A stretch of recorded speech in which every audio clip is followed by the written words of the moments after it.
जय योगेश्वर। मैं रीना कुमारी सिंह श्रीमद् भगवत गीता के 12वें अध्याय में भगवान द्वारा वर्णित धर्मामृतम के 36 गुणों में 35वां गुण अनिकेत के फर्स्ट एपिसोड की चर्चा करने जा रही हूँ। निकेत यानी घर। भगवान कहते हैं मेरा घर नहीं है। घर बनाने पर परिमितता आ जाती है। मैं परिमित हूँ, मुझे परिमितता पसंद नहीं है। क्या तू अनिकेत होने के लिए तैयार है? क्या तुझे घर बनना है? कितने ही लोग समझते हैं कि अनिकेत यानी घर बार छोड़ देना। उनके दिमाग में बौद्ध विचार का असर होने पर वे ऐसा कहते हैं। उन्हें लगता है कि घर बार और वस्तु को स्वीकारने पर उसके साथ साथ उसके दोष को भी स्वीकारने पड़ेंगे।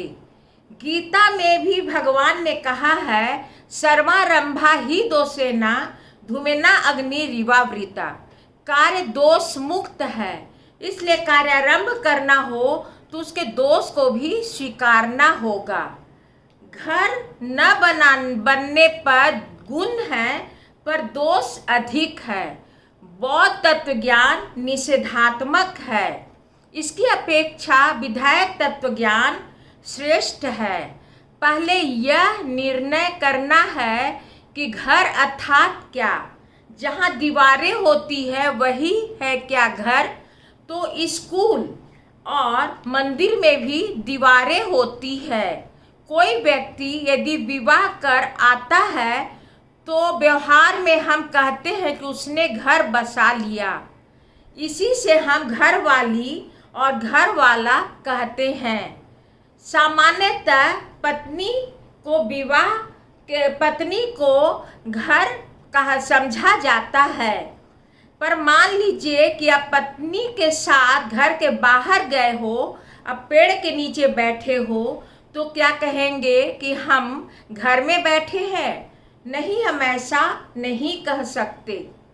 एक व्यक्ति पत्नी से विवाह न कर किसी संस्था से विवाह करे, संस्था के साथ जुड़ जाए, तो उसने वह घर बसा लिया। कहेंगे क्या वह गृहस्थ आश्रमी कहलाएगा? नहीं, न वह घर है न गृहस्थ आश्रम। घर के लिए दो बातें प्रमुखता अपेक्षित है, एक ममता, एक आसक्ति। यदि ये दो बातें हैं तो घर है, यदि ये दो बातें नहीं है तो दीवार के अंदर रहने पर भी घर नहीं है। जहाँ ममता और आसक्ति आया कि घर आया ही समझो। नैतिक दृष्टि से इसके अलग अलग अर्थ हो सकते हैं, परंतु यहाँ हम आध्यात्मिक और भक्ति की दृष्टि से विचार कर रहे हैं। यदि एक ही विचार के दो जीव पति पत्नी साथ रहते हैं तो वह घर कहलाता है। पति पत्नी भिन्न विचार के हो तो एक साथ रहने पर भी वह घर नहीं है। पति पत्नी दोनों में कौन किसके विचार को स्वीकार करे, यह दोनों को परस्पर ही निश्चित कर लेना चाहिए। शास्त्रकार को इसमें कोई विशेष आग्रह नहीं है, परंतु पति पत्नी एक विचार, उच्चार और आचार के हो तभी वह घर कहलाता है। गुणवंत भाई और गुणवंती बहन दोनों को समाज, यमराज और ब्राह्मण महाराज एक साथ बांध देते हैं तो दोनों साथ रहते हैं, परंतु उनके एक विचार और आचार नहीं है तो वह गौशाला ही है, घर नहीं है। गौशाला में हम जानवरों को बांध देते हैं, इसलिए वे साथ रहते हैं। नैतिक दृष्टि से हमें निश्चित करना है कि हम घर में रहते हैं या गोठ में रहते हैं। एक पत्नी कहती है कि हमारे और पति के विचार एक हैं। यदि हम पर तूफान, मुसीबत के तूफान भी आ जाए तो मैं अपने विचार से पीछे नहीं हटूंगी। तो इस भावना से वह घर ही है। घर के बारे में भिन्न भिन्न विचार और भिन्न भिन्न बातें कही जाती है। आध्यात्मिक दृष्टि से ममता और आसक्ति को दूर करना चाहिए। ममता आसक्ति को दूर करना चाहिए।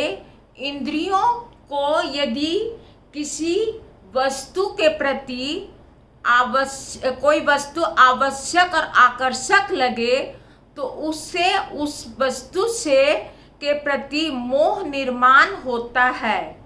आवश्यक और आकर्षक में अंतर है। कोई वस्तु आवश्यक है तो आकर्षक भी हो, यह जरूरी नहीं है, और कोई वस्तु आकर्षक है और आवश्यक भी हो तो यह भी जरूरी नहीं है। तो यह भी जरूरी नहीं है। आवश्यक सृष्टि के प्रति ममता और आसक्ति को छोड़कर ही अनिकेत की स्थिति में पहुंचा जा सकता है। ममता और आसक्ति के जाने पर जीवन में निष्ठुरता, नीरसता आ जाती है। यदि कोई किसी की पत्नी दूसरे के प्रति ममता और आसक्ति रखे तो एक सामान्य व्यक्ति भी इसे सहन नहीं कर सकता है, तो भगवान इसे कैसे सहन कर सकते हैं। इसीलिए भगवान कहते हैं कि तुम्हारा जो जगत के प्रति ममता और आसक्ति है उसे त्याग कर अनिकेत होकर मेरे पास आओ, तभी मैं तुम्हारे साथ शादी कर सकता हूँ। धन्यवाद। यदि यह एपिसोड अच्छी लगी हो तो लाइक सब्सक्राइब अवश्य कीजिए।